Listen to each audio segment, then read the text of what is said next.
Hi, sorry it took me a minute to get back to you. So, question is, do children under 10 react better to nonverbal messaging rather than vocal or verbal communication? Well, let's find out. So for communication journals, there's a couple of different directions you could go, but I'm going to show you the easiest since we're towards the end of the semester and I can imagine that we're up against a deadline. But if you want to meet with me anytime, Zoom or in person, just send me an email at dale.larson@utah.edu. Okay, so, oh, by the way, since the pandemic, I started making videos just to send to people. If you want to email instead, that's fine too. So go to databases and go to subject. This doesn't work for every topic, but for communication, there are faculty who are very interested in having communication-specific journals. So this is my best methods for getting through it at this library. So library databases, by the way, if you're off campus, make sure and log into off campus. Otherwise, you might not get full text. So if anything's weird and you can't get full text, send me a message. And it likely might be that. But in the databases, you might know the name of this one already. But if you go by subject to communication, the librarian for COM, myself, will have put the easiest to access database right in here. I wonder what that means. This looks like I've got a little bit of fixing to do here. Be that as it may. Many of the communication journals that faculty recommend show up here. There's two things you can do related to finding the journal. I'll go into finding that particular, looks like you need 5 different sources, no problem. What you could do if they had a specific journal is you could type it in here, Journal of Communication, or whatever they had. Then whatever search you do would be just in that. But there's another way of doing it. So if you have a list of journals, that might be easier. First thing, you can just throw in keywords here, but sometimes it gets kind of weird. So I like doing a more systematic search in the advanced search, and I'll show you what I'm talking about. Oh, it preserved my search before. Hooray. Let's get rid of that. So we don't need the keyword communication. But, so we're looking, so our population, that might be the first one let's do. We might want to do different names for children. So in the social sciences and then in the humanities, when they're describing a particular population, sometimes the population is well-defined or sometimes it's ambiguous. So children, that could be anywhere from like little kids to tweens to teenagers, or some people might say, well, teenagers, children ends at 12, and then there's all sorts of discrepancies. So good keyword for the population might be to spell all those things out. And we put an or in between. And the or says, when you look in the title and the abstract of all these articles, it doesn't look in full text. So think millions of articles. It will only look for children, and then once it finds all the articles with children, then it'll go back and throw adolescents in the pile, or youth in the pile, or teenager. I might put adolescents in here too. Or not. I don't know. You get to decide. And sometimes they'll put date ranges too, like 6 to 12 or K through 12 or different things like that. That's the population. Since that's one of the most important things we want, I would say let's ask for that to be in the abstract. I mean, you could say it's in the title, but that gets really narrow. Where's the abstract? Oh, there we go.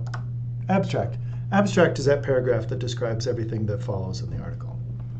Next one, we're looking at nonverbal versus verbal. So let's instead of looking for an article that compares the two, that might be really hard. We might have to find evidence of one, and so there's nonverbal in this context. Maybe it's like how close you stand, or if you get down to somebody's level, or if you're writing it out. There might be a whole bunch of things that work with nonverbal, and then you might have, so you'd find individual examples for those, and then you might have to, in your paper, contrast the evidence from those in the evidence of talking to somebody. So let's do the nonverbal first. Nonverbal. Oh, look here, they have other ones. Nonverbal, body language, nonverbal behavior. Since we're in a communication journal, let's just stick with nonverbal. I think that one might be pretty good. Let's have that be in the abstract. Should we have that be in the title? Let's have that be in the title, because we want that to be the most important thing. So when we click search, here's the fun thing. Since we're in a communication database, I mean the fun thing, if you're a librarian, this is fun. What you can do you want to, oh, you want to just find specific communication journals. Okay. What you could do at the outset is go down in these facets on the side, and you could go into publication. If you had a list of journals, you can click show more, and you can say, okay, which journals are allowed? If you have a laundry list already, I think we can infer that these are mostly communication journals in general. But you could just say, okay, I want a little bit of this, a little bit of this, a little bit of this. But child development, that might not be a comm journal. So you get to decide. Another thing you can do is you can say, I only want scholarly journals. So that would be like peer-reviewed. Oh no, I saw academic journals right here. So there's a couple of them. Be that as it may, you narrow down. So you still have 111 to go from. What you can do is go through and you can see, are there things that you're interested in? They'll always be focused on a very particular population. So in this one, it's kids it's suffering with diabetes. Here's another one with a language disorder. This one is talking about memory. This one's talking about other languages. Then English. There's autistic kids. So you get to go through and see which ones resonate with you. You might not find the generic ones that just talk about children in general, because research needs to be reproducible, so they'll often talk about a very specific subset of a population. So here's like bilingual. But what you can do, let's look at this one, investigative reviews. This one looks kind of general enough. If we want to see the whole article, by the way, if you can't get full text to work, send me the citation and I'll get the article for you this close to the end of the semester. You don't need that to be a barrier. What you can do is go through the abstract. So there's going to be like all these pages of precedents and how they gather data and all this other stuff. But you have the luxury of being able to go through the abstract or the first page, and you can see what's going on in a nutshell. So for example, let's see what we have here.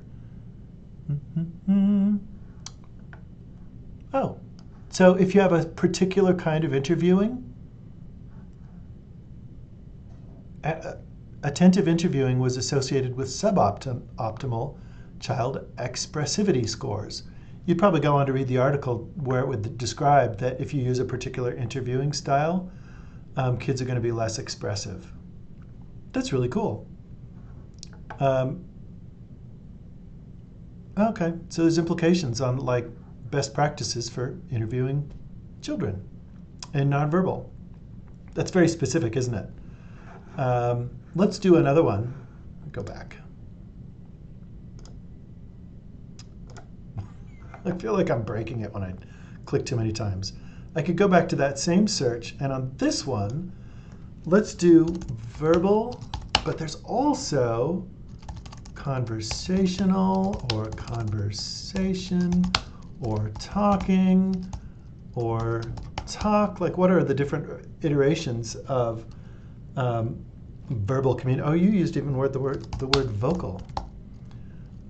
There's all sorts of different ways of talking about that. If I don't know which one that is, just putting vocal is not going to get me there. So if I'm taking a guess at it, that might be a good way to go. So let's see what we have. We didn't change our population. Ooh, so here's one right at the top. You can tell in the title what this is about. If you have a formal conversational style, it creates a distance working with kids. That makes sense. So does this help? Let me know how it goes. Ooh, another cool trick is most of these have citation generators. So you can get, if you're doing APA style, you can get an APA style. This one has issues where these need to be lowercase, but it gets you in the ballpark. Okay, let me know how it goes.